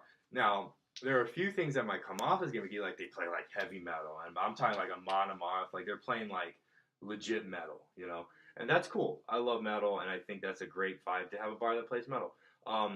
They have like Viking paintings all over the wall. They have like carvings in the trim. Yep, the wood carvings. So you get a great vibe right off the bat. It looks like you're in like a Viking. Like if you've ever watched the show The Last King of England, I think it's called, or The Last Kingdom. If you've ever watched Vikings, Game of Thrones, it's got that feel. Like it's got that feel when you walk in. And I think what you can say is that when it comes, just in touching on the theme, that they're clear in their identity, Right. but it's not done in such a way that maybe that you feel alienated, that you Right. feel that you can't walk in. Right. So let's talk about the food. Well, actually, let's talk about the drinks first, because that's a big aspect of it. Now, I'll be honest, I didn't really feel like a cocktail because we went to happy hour, so I didn't really sample the cocktail. I know you did. Mm-hmm. Now, they're famous for their cocktails, so we're going to have to do another talk where we actually sample their crazy cocktails. If you've ever been to Porco's, good place, by the way. Yep. These are kind of on the level of Porco's where you kind of get one or two and you're good for the night, and they're very, very intense, but they taste good.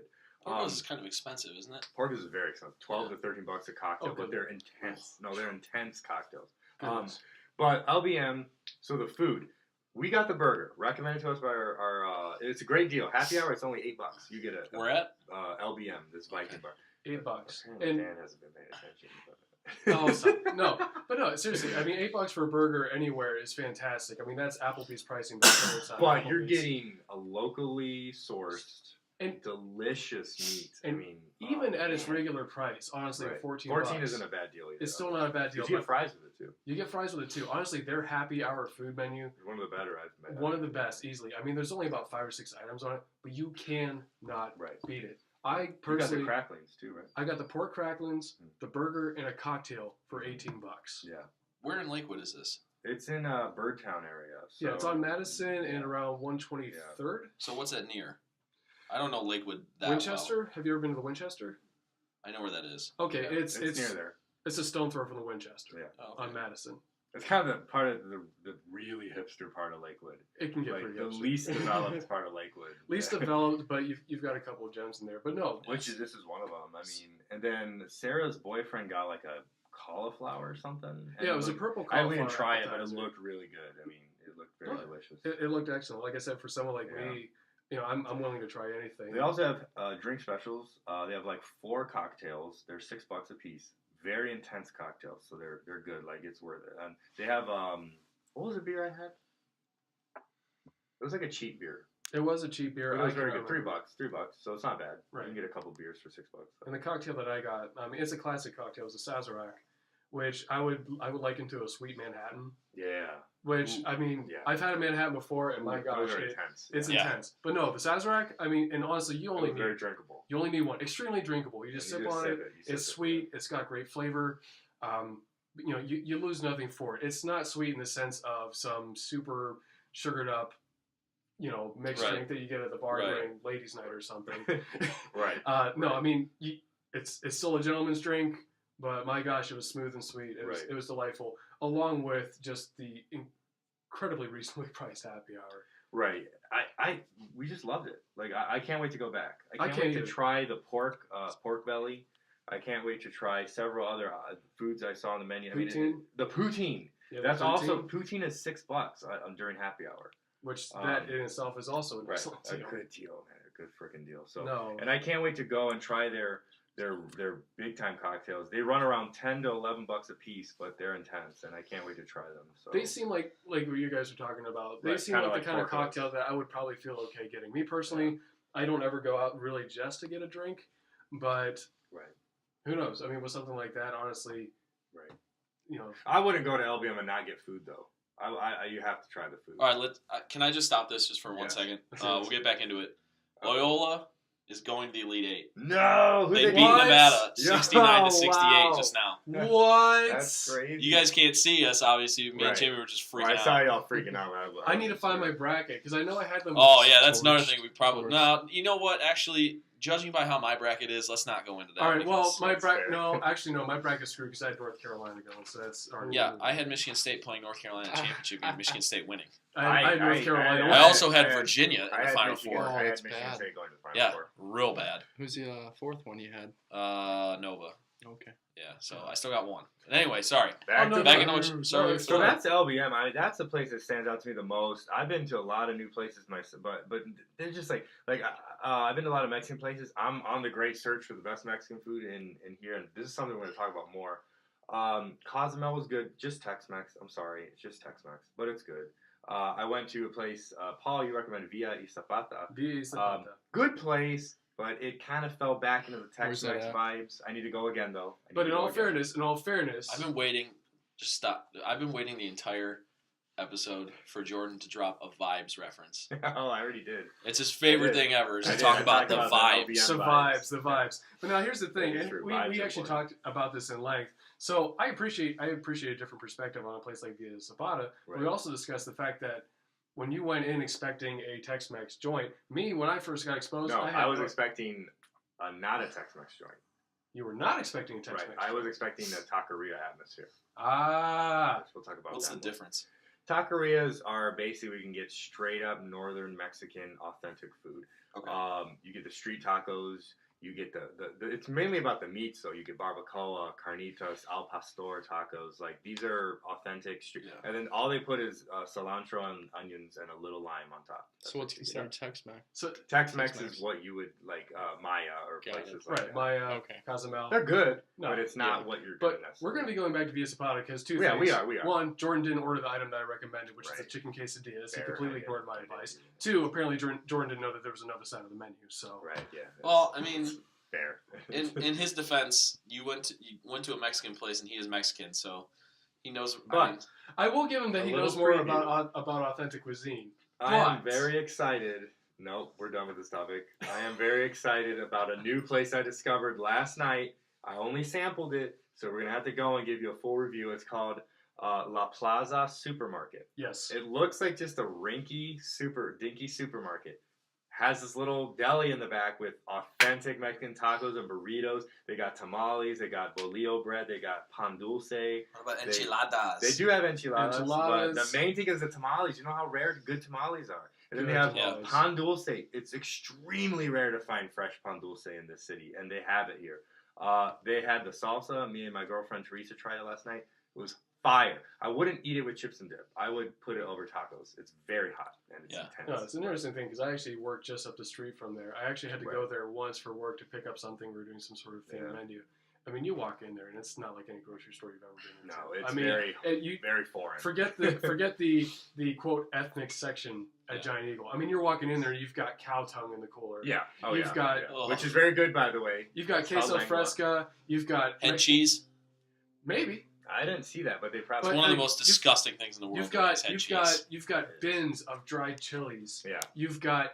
They have freaking cactus. You've got cactus. You've got. It's incredible. Oh, they sell tortas there too. Tortas. Where else do you find a torta in this city? I don't know what a torta is. It's a Mexican sandwich, essentially. Oh, okay. But they're very good. So, obviously, this is probably going to be very hard, just to kind of narrow it down. Right. Yeah. Let's go around the room. Jimmy, you too. We know you can't go to bars yet because you're not 21. Not legally. That's not what his Snapchat says. Anyway, all-time favorite Cleveland bar or restaurant? Start with me. Whoever wants to jump in. Wait, so favorite bar or bar slash? Can we do bar and restaurant? Bar or restaurant? Right, Either or. We're gonna do both. Okay. My favorite restaurant. Or both. Yeah, you can do both. My favorite restaurant in Cleveland is the Proper Pig. I love barbecue. It's a barbecue joint in Lakewood, Texas style. Gotta try it if you haven't been there. You have to try it. Every day of the week they have a special. Very good specials. Even outside of the specials, the prices are still decent. My favorite bar, that's tough. I really enjoy Fatheads, and I really enjoy probably like Market Garden. I'm a big brewery guy. Yeah, I don't know. That's tough. That's really tough. I'm gonna have to think about that more. But I would say Fatheads is one of my. I've had a lot of good memories at Fatheads. And West 25th has a lot of places I like. I like Nano Brew and stuff like that. So. Yeah. All right. So when it comes to bar, just so far from my experience, I know there's so many other places I can experience. So I'll say just for your straight up bar experience, not even microbrewery, I'm going to say Corky's. Corky's in my opinion. Oh, that's fun. Yeah, I love karaoke. So when it comes to just a bar, I love being able to go up there, on stage and hear someone else go up and sing freaking Bon Jovi like a drunken fool, and it's fantastic. When it comes to breweries, there's so many that I have to experience, but one that I got to try out on the east side of Cleveland, Bottle House Brewery and Meadery. Excellent. A trainer that I worked with, she had her, it was like a client appreciation party there, and everything they serve there is everything they do in house. All the beer is everything that's done in house, and they don't bottle it for distribution. You can only get it there, and I think that's pretty sweet. It's a really nice, cool place. So as far as bars and breweries, that's how that goes. And I look forward to learn about more. I mean, there's so many of them. Restaurant, touching back on barbecue, Proper Pig is amazing. I do want to go back and try it again. The restaurant, you never have to twist my arm to go here, Mabel's. You never have to twist my arm. You never have. That's so good. You never have to twist my arm. I mean, Michael Simon did it right, creating a Cleveland style of barbecue. And, I mean, the pastrami rub that he puts on the ribs, the appetizers, the sides. Yeah.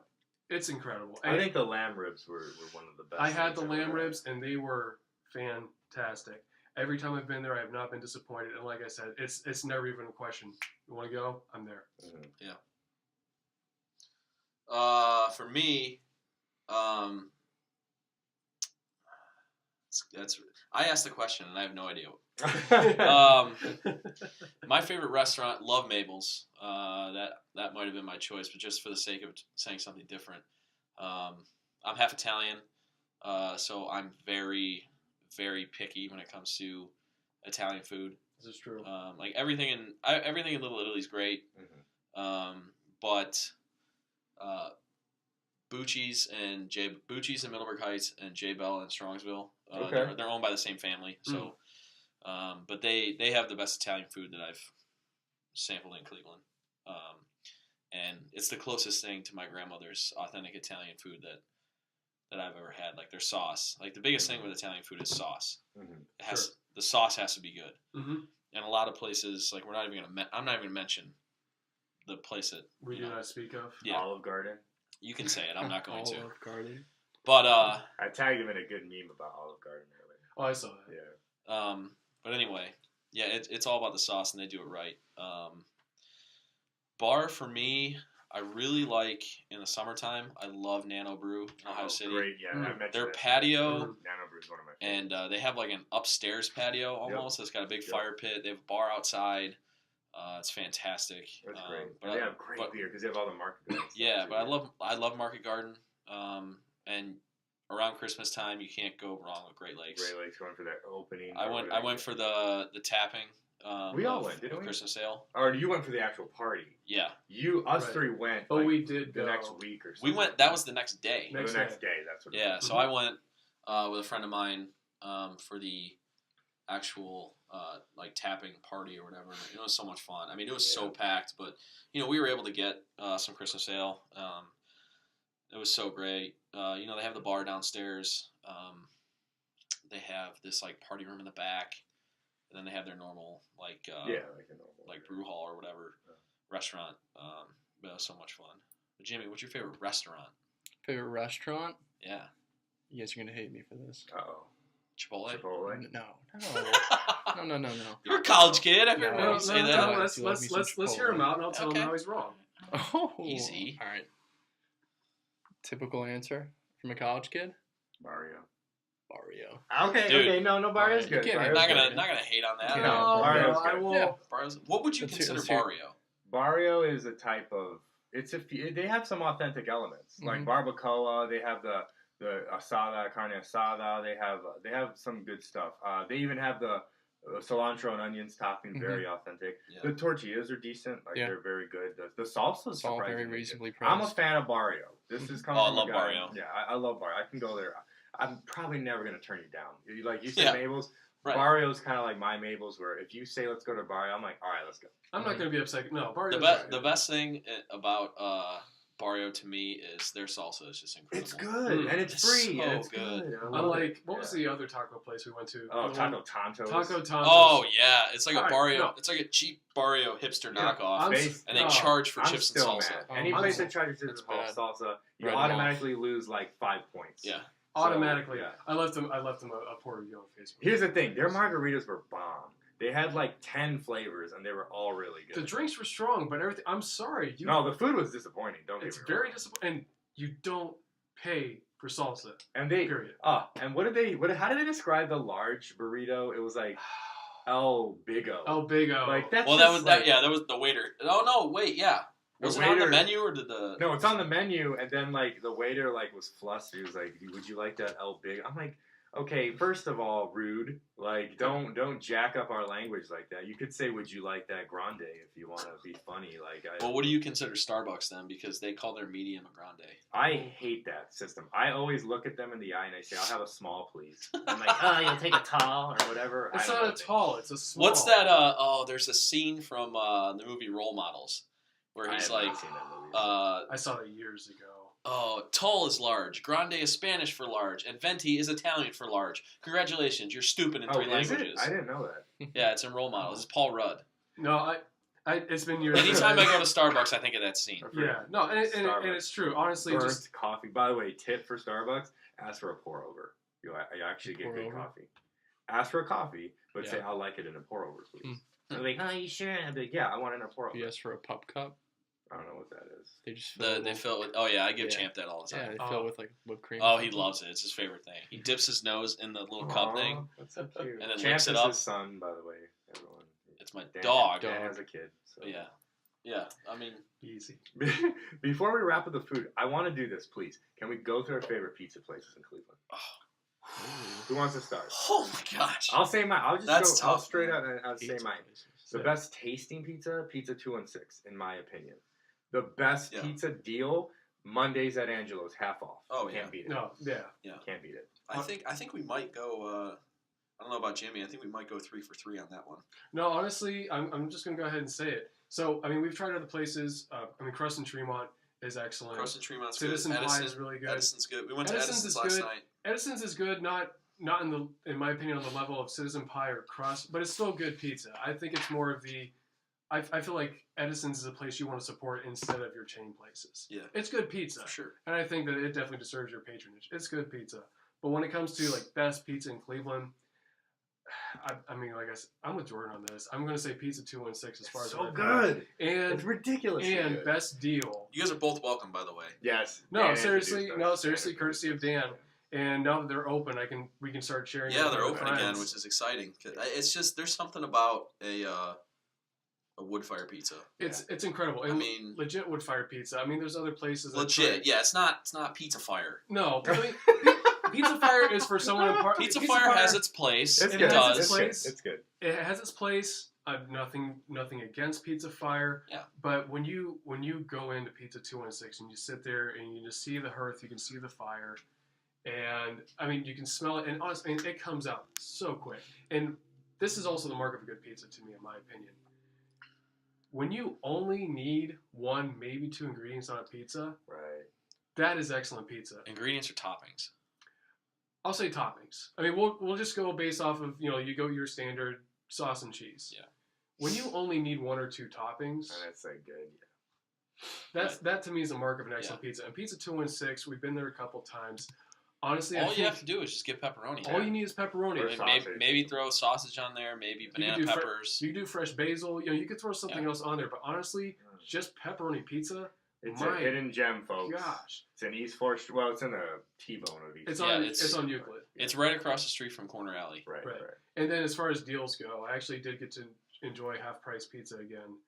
At with- Angelo's. Yeah, with friends at Angela's, and you can't No, beat you that can't. price. You wise. cannot. So Because it's like they let how some wing places like on their wing night they don't let you take doggy bags home. Right. Like you can't. right. You got to eat what you have. Oh. No. Like Angela's, like you can Right, order an extra whatever. large. I don't know how big or what their biggest pizza's called, but Right. let's say extra large. Yeah. Oh, my friends and I actually got it. It's Like you it's can 12 get slices. you get an extra large by yourself and Take spend their- like take their- $7-8, Eat that for lunch. and it's how many slices you say? I think the largest size that they have is 12. I mean, and it's a good 12. size So pizza. say you're hungry and you eat like 3-4 Right, pieces. Right. That's like 2 extra meals. Right. It's ridiculous. So do you want to go ahead and echo the pizza sentiment so far in Cleveland? Yeah, I think I've kind of chimed in on you guys. Yeah. But yeah, I think it's pretty solid. I know my brother has been. My brother Anthony's been harping on me to try Dewey's Dewey. in Lakewood. I've heard about Dewey's Dewey's. is a good. He pizza says it's place. better than Angelo's. I don't believe him, I don't but know about that. Well, all right. For one, but it's a different- my brother is a connoisseur of like specialty pizzas. Like his favorite pizza is like a barbecue chicken pizza. Okay. No, in that context, No. no, in that context, Chicken bacon I ranch. could see why he would say Dewey's. Dewey's, one, it's just a different kind of pizza, but Dewey's does specialize in specialty pizzas. A little bit, toppings that are out of the norm. I really do enjoy Zany. it. Yeah, something that you consider. Oh yeah, zany. it's definitely zany, But right, Jordan? Yes. so it depends on what you want. I can see why he would say Dewey's because that's what he likes. But I will say, and I do have mixed feelings about gimmicky pizzas. I feel like gimmicky pizzas are what you get at chain places. But Angelo's Buffalo Chicken Pizza, my word. Yeah. Hands down, best buffalo chicken pizza I've ever had. It's pretty bomb. No, it's incredible. yeah, It's incredible. It's incredible. Buffalo chicken pizza is very good. I enjoy buffalo It's hard chicken to mess pizza, up. but I've always felt that just like with barbecue chicken pizza, it's the kind of pizza not you a get big fan from of barbecue. like Papa John's. You get from name any other Hut. You Yeah. get it from Pizza Hut. The Little geezers. chain places are where you get the gimmicky pizzas. Real pizzerias are where you get the pepperoni, I the agree. margarita. Yeah, I and mean things that's how like you judge that. a pizza place. It's just like simple pepperoni or whatever. This But yeah, man's up next. Me? Jimmy. I'm sure you're a Jimmy connoisseur- Meister. you're a Yeah, connoisseur yeah. of pizza, I'm sure. No, I What's haven't your really favorite been to pizza? too many pizza places, but Okay. the one that I go to Tommy's. consistently, no. Tommy's Ah. is good though. The Great American Pizza Company in Brunswick, Ohio. Oh, we're talking about Oh, deep yeah. suburbs. I've- Yeah, okay. I don't think I've ever Great heard of American that. Pizza. Yeah, I forget Good what place. we get, but it's just loaded Where is up. it in Brunswick? Brunswick. It's right next to UXL, the gym there, in the Hickory Okay. Ridge Cinema. Oh, okay, Mhm. yeah. It's right on top My of the other hill. brother lives down in Brunswick. I wanted to Yeah. ask him if he's been there. Yeah, Hmm. I haven't been to that 216 place though. I It's a don't good really go place. to too many I pizza cannot places. Good. recommend 216 enough. I gotta Have go. you been to Angelo's? No, Oh, you guys we gotta got- take me. One Oh, Monday, oh. we'll go to Angelo's. We gotta take this man Half to price. Angelo's. Yeah. Half A little price. I pizza mean, review. seriously. It's fantastic. I mean, honestly, the largest size pizza, even between the four of us. Yes. We don't split pizzas usually. We get our No. own pizza. Like Yeah, it's just that's take the it way home. to do it. Oh yeah, Take it home, that's you the way have to it for do the next day or whatever. Yeah. Yeah. I mean, unless you have like Smart. a mouse person who's gonna eat like 2 pieces or something, then you Teresa. can A mouse yeah, person? Yeah, when Teresa came, she had like 2 pieces, and I took Or like, the other or you're half. like Allison and you steal someone else's. But Oh, that's that's a story for another day. that's another day. All right, guys, why don't we move on to the final topic for today, St. Patty's Day. Yeah, I think this one. Let's just kind of go over what we did. Yeah. What you remember? I remember everything. I remember everything. I remember I everything. honestly do. Right. There are some years, like when I was in college, that I remember nothing. Right. Right. So okay, I mean let's break it down by parts of the day. So Morning. let's start in the morning. It's morning on St. Patrick's Day. What's the first thing that you do? What's the first thing you guys Drink do? a beer. All right. So That's Jordan what I drinks a did. beer. I Wait, went no. to Teresa's All right, and I drank beer. Just like for like St. Patty's Day was last Saturday. So for me, I know me and Paul and I's other roommate Abe. Yeah. We met up with Jordan and some of Jordan's girlfriend Teresa's friends. Yeah. The majority of her friends. Yeah, they were her, and then some of them were friends of friends of those friends. So. But yeah, we went to Hofbrauhaus for kegs and eggs. Mhm. They had green beer, which is fantastic. It's a St. Patty's Day must. Some people are freaked out by the green beer. I don't understand it. It's just food coloring. Who cares? Right. And besides, you're drinking Bud Light anyway, so why would the Not green at coloring? not Not at at not at Hofbrauhaus. Not a Hopper House, but I just mean in general. People Yeah. will go out and get green beers. What Usually. did you? I thought it was a good time. I thought the band was good, but I was having trouble hearing them. Yeah, I think that was And- by design because Yeah. honestly, when I It was first more of a got family. when we atmosphere. left, it started to get really busy. When we Yeah. first got there, it was like what 10, Not as 10:30. many. I would say about. There wasn't that many people there, and there was a 70% lot full, of families. Maybe 60 or 70% full. Yeah, there was a lot of families Yeah, there. it When wasn't when like we left. the usual. When we Hopper. left around noon or 12:30, Right, it was starting to get. it was big. packed. Like there was people lined out the door trying to get in. But before that, even then, it wasn't the usual house per house atmosphere where everyone's on the tables, like being goofy. Yeah. Like it wasn't really like that. The food prices were awful. I ordered a corned beef platter, expecting this to be giant and able to feed like Yeah, it 2, was 3 real people. small. I have a picture on my phone. of it, Barely but could feed one person yeah. comfortably. It was a little handful of corned beef and like 3 potatoes, and that was $17. So about the corned beef, was it? Do you think it was legit corned beef? Like was Yeah. it pulled apart? Was yeah, it tender? it was or good. was It was- I had no mine issues was with- good. I had no okay. issues with It was corned beef. legit. You Yeah. got Okay. like an egg and corned beef. Yeah, it was almost like a corned beef hash and scrambled eggs. Okay, because some places you get kind of the chintzy cheap. It's rubbery. No, it It was tastes like- definitely No, the okay. corned beef was good. It was like- it a was little also- cold, it was like I a- remember, which is weird. yeah. It was almost like it was a slow cooked like corned beef. Not that Okay. they like smoked it, but Right. it was definitely slow cooked. It was very tender. Okay. It was Yeah, it pulled was good. apart, pretty much. It's just that it wasn't a lot of it for the Yeah. big Right. price. After that, that's where we kind of split off. Abe was in a good Yeah, mood. well, I mean, yeah, we're not gonna talk about that. So But anyway, we went to a couple dive bars. Yeah. Very packed. I mean, Oh like, my well, of course, gosh. it's St. Patrick's. Well, it was right before the parade, so there was a bunch of All these cops and firemen or firefighters, something, yeah. in there because they were probably in the parade. They They're in were their all in dress like suits blues and or dress whatever. and whatever. Yep. Which I mean, it's fine. But Yeah, respect to them. but Honestly. then yeah, I kind of split off. I don't have any interest in going to the parade. I've been there before. Once you see it once, you've seen it. I mean, it's great. Like Cleveland, I actually found out that Cleveland has considered the third largest St. Patty's Day parade in the country, I can see Yeah. that. behind like Boston and Yeah. Chicago. I can see It's that. huge. Like it's even like bigger than New York. Oh, easily. I think. No, I 'Cause can I think it was definitely ranked see that. third. I don't know. I don't remember where I saw that, but No. No, I've I heard gotta work that. on my sourcing. So no, that's interesting because for me, I opted for. I'm going to say definitely the quieter of the options. So for me, I opted to go to Brew Nuts in the morning. I got there like 3 minutes after they opened. I'm a huge advocate for Brew Nuts. He was camping. You'll hear many say, "Oh my gosh." Yeah. So, no, I opted to go to Brew Nuts, and I got there at about 8:03. They open at 8, and there was already a line to the door. And I'm just going to go ahead and say it. I'm a huge fan of Brew Nuts, and I am too. and You honestly, have to go if you and the haven't St. been. Patty's Day's donuts were excellent. The Shamrock Shake, the Bailey's Cream, and the Irish Soda Bed Fry Sticks were all great. excellent. Honestly, I went in thinking, I know I'll love the Shamrock Shake one. The Bailey should be good. The Fry Stick might be okay. No, they honestly were all fantastic. Right. They were all excellent. And the flavors too. One of the things I really like about Brew Nuts is that you get the flavor, but it's not in a overwhelmingly hyped up sugary way. It's in a very nice way that you still respect the donut, but you still get the flavor. And immediately after that, I opted to go to the West Side Market, which was considerably less busy than I've ever been. It's the earliest I've been to the market probably. Got there around 8:30, and also considering that everyone else was going out drinking, that's the easiest it's ever been for me to navigate through the market, and it was fantastic. It was awesome, and there's no, the market's the market. You walk where you walk where you want to walk, you go where you want to go. It's if you want to make it a St. Patty's Day thing, you can, but at the same time, just went to my favorite places, tried a couple different places, and it was awesome. Just kept it real low key for the morning until eventually end of the night, where I know Dan and I rendezvoused for a bit at PJ's in Cam's Corner. That's I try and make it a point to go to PJ's every St. Patty's Day. I mean, I know there's other Irish bars in Cleveland. It's my favorite. I mean, I go there even not on St. Patty's Day. I mean, they have good, we went in there normal hours. They have good food. We went they usually have pretty good. Thanksgiving, They have pretty good beers on draft. They've got good selection of everything.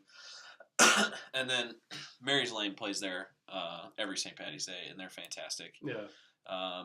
It was packed. Obviously, it's St. Patty's Day. I mean, you can't really expect anything else. No, it was packed. It was great. I loved it. I was bummed to miss that. I had been out. I did the whole daytime thing. I wasn't even like super hammered or anything. It wasn't that. I was just exhausted. I walked all day, literally. Yeah, that's why. That's kind of why I didn't go to the party. I just was tired. Like, I just didn't want to be out anymore, So I was bummed because every time I've been to St. Mary's, what am I saying? Every time I've been to PJ's, it's a good time. Yeah. And I love Mary's Lane. They were a great band last time I saw them. So it was a bummer, but, maybe next year. But I had fun, too, though. I don't have any regrets being out downtown. It was fun. It's just a ton of people, of course. But, it's a good time. For sure. No, it's fun here. It's a good. I've never really done anything for St. Patrick's Day. Me neither. So it was kind of fun. It was a good experience. My first experience. I mean, the last time I did anything for St. Patrick's Day, it was also PJ's. I really do like PJ's. Just me personally, though. One, the cover charge, that was ridiculous. And just for me personally, that's the first time they've done that. That's the first time they've done that in years, ever. I've been there for St. Patty's Day like each year, last like 4 or 5 years. That's the first time. Never been a cover charge. Yeah. And Schaefer's been there for how many years? Yeah, he was shocked, absolutely shocked, which I understand. Yeah. So, and I didn't have any cash, so Abe had to front me $5 to get in. Mm-hmm. So, and just for me personally, PJ's is a good time. I think it's worth a stop. Just for me, the whole, like super crowded bar, super loud music for an extended period of time, just personally not my thing. But it was nice, even just stopping out just for a little bit. And it, it's a Cleveland staple, like you said. The band, the bar, there's a lot of them. And I'd like to try some other ones too, but there's no question. PJ's is a staple when it comes to St. Patty's Day. So awesome. I think we hit that pretty good. St. Patty's Day, always a big day in Cleveland. Huge.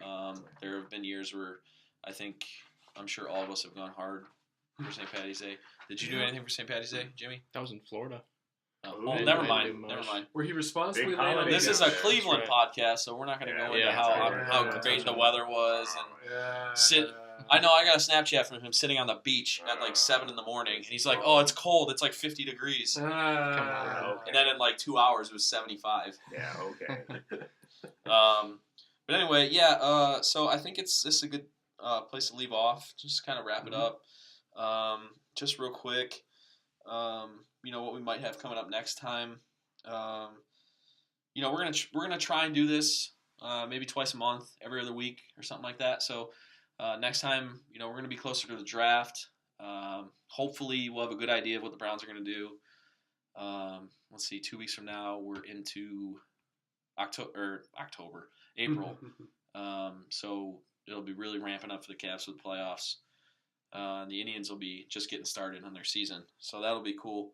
I know you guys mentioned, was it a Mexican restaurant that you want to go back and try? We want to go back to Via y Zapata, and then I also want to buy a ton of food at La Plaza Supermarket. Okay, so we might have a little bit more to talk about with that place next time. And there's just I want to go back to Pizza 216 now that they've reopened. Yep. Just kind of check it out. Yeah, actually, one of the local sports cast guys were there shortly after they reopened, and just from what they said, they picked it up right back up where they left off. Yeah. And I think just, and also looking forward to, probably won't happen the next time we're on here, but bar patio scene in Cleveland is so huge. I cannot wait for the weather to get better so all the patios can open. I agree. Because the weather's so good here in the summer. Especially when you get especially if you're fortunate if you get anywhere near the lake. Yeah. I mean, let's face it, summertime by the lake, anywhere near the lake. Like the new East Bank of the Flats. Right, you get down to Shooter, the flats. so it's we good gotta times. do some Flats reviews. The bocce bar. I want to hit the bocce bar. Bocce bar would be great. Ooh. No, I'm looking forward to experiencing that this summer. We also need to do Woodstock. It's a barbecue place in actually off of Detroit. It's near LBM. Sure. No, actually, it's on Madison. Madison. Mm-hmm. I would like to do a compare and contrast between that and Proper Pig. So also just kind of wrap it up. Let's go around the room. We're gonna have show social media accounts, platforms. We don't really have that right now, but we will have that shortly. We'll let you guys know. Let's just kind of go around the rooms where people can reach you, where people can learn more about us, check us out on like Twitter, Instagram, stuff like that. So Jordan, if you wanna. Yeah, you can hit me up at both Twitter and Instagram. I think Twitter for sure is at Jordo Gonzo. That's JORDOGONZO. Instagram, sorry, I should have had this ready, but I didn't. I believe it's the same. It's Jordo Gonzo as well. Both Twitter and Instagram are the same. You can hit me up there. My Instagram isn't that crazy. I don't post a lot. Just more like artsy. A lot of emo, like lyrics and pictures. Dark alleys with Under Oath lyrics. Under Oath lyrics. Yep, literally. So if you're an Under Oath fan out there, and Twitter is a mix of a ton of Houston sports stuff. Although I do get into Cleveland sports too, and I also I dabble in like the Twitter comedy scene, which is one of the weirdest things you'll ever see if you've ever been on Twitter. Yeah. Paul, you're new to a lot of social media, especially Instagram and Twitter. Yep. So this is the first year I've probably actively used Facebook in any sort of meaningful capacity for the first time in probably 3 years. And this is also, first year having Instagram and Twitter. So I'm pretty amateur at both, but I'm starting to get the hang of it. Just opened up my Twitter account this week, actually. And I've had Instagram for, I'm going to say a couple months now.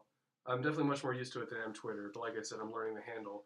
And for both those venues, you can find me, Chef Baker. That's spelled CHEPHBAKER. And so you can find me on those handles. I mean, my Instagram, it's mostly going to be food oriented. Big shock there. And Twitter, like I said, just getting the handle of it. Which, by the way, I'm going to ask real quick: does Scarlet Tyndall sound like a legitimate account to follow? No. Very well. Oh, that's a Russian bot. Paul, It's a bot. Paul's learning about the porn It's a bot. Paul, what were you looking at earlier today? Oh, that's why you had your computer up. Hey, Oh, no, just so kidding. Scarlet Tyndall says, I'm just a typical girl tweeting about my life, heart emoji. How many followers does she have? Let's find out here. See, I'm new to this, so I need mentored. Paul She's needs to got learn. 244 followers. She's following 1,216. False. I mean, that sounds like mine, but Yeah, I'm legit. You're also, Right, What? I mean... What was that? It's a lot of... Paul's going to learn that there's a lot of phony bots there and is. porn bots and Russian bots that follow you. Well, actually, no, I got my second Instagram bot today. Uh-oh. Yeah, What was her name? Let's see, let me find her. She liked one of my posts. That's another thing they do. Oh, Block. Here she is. Caroline Young Sec. SEC. Okay. Oh, click here, my naked pics. Okay. Wow, I did not... Naked spelled Nacked. And Anyway. her comment on my post That got, was heart eyes, 2 heart emojis, down finger. Yep. These And- are okay, called all porn right, hey. bots, Paul. Let's follow that up, Jimmy. What's Wow. yours? Yeah, I can't top that. Just for Twitter and Instagram, I'm at James Pisarczyk. And James, it's PESARCHICK. And hopefully we can get those social media accounts up and running. Yeah. I So, mean, I don't know if we'll they'll get be on top of it. available. Hopefully, it'll just be living off the land, but Yeah, we'll have to check it out. we'll figure But something anyway, out. if you guys want to follow me, hit me up on Twitter, Instagram, just at Daniel J. Ford. Yeah. My So boy. yeah, we'll just be tweeting about stuff going on. I think, would y'all agree maybe our regular episodes aren't going to be this long? No, this was like the intro. There might be to- some episodes where they're I think long. between general an hour and a Yeah, half. I know the sports talk probably won't be that long, and, Yeah. and we'll It's not probably be gonna more be sports focused every with time. our Yeah. with our food talks Yeah. too. We were kind of all over the place today. Yeah. Yeah, I think the sports took over just because we're in a lot of and like, we were previewing it's everything. very like we're in a very like okay, so the Browns are having their biggest event of the year, the draft. The Right. Cavs Cavs are are- ramping up towards the playoffs. The Indians are about to start. So, So a big that's time. like when three we big like times. Yeah. we love the Indians, but when we do an episode in May, we're probably not going to talk about them. We'll briefly be Yeah. like, hey, so huge home run by Yeah. Lindor or whatever. They're That's, happening, but yeah. they're not going to be the hot. Right. So yeah, like we said, check us out. Social doesn't media happen stuff. till fall. Please, interact with us. Let us know what you like. Let us know Yeah. what you guys would want to hear. Yeah. To our thousands and millions of followers that we have. Yeah. But as we get this thing going, And we we will love have your guests. input. We're gonna have guests too. Yeah, We're we gonna love have your guests. input. Help us make the show what you guys want it to be. Yeah. Because we're just starting out. None of us have really any experience doing this. We just We're just three guys that and we that need wanna- that creative outlet, and this is what we're hoping. There's that buzzword, creative outlet. Creative outlet. But yeah. So Creative anyway, just want to say thanks to everyone for checking us out and listening. We'll be back again, hopefully in a couple weeks. For Jordan, Paul, and Jimmy behind the glass, I'm Dan, reminding you that we're just a couple guys that are living off the land. Yeah. Woo. All right.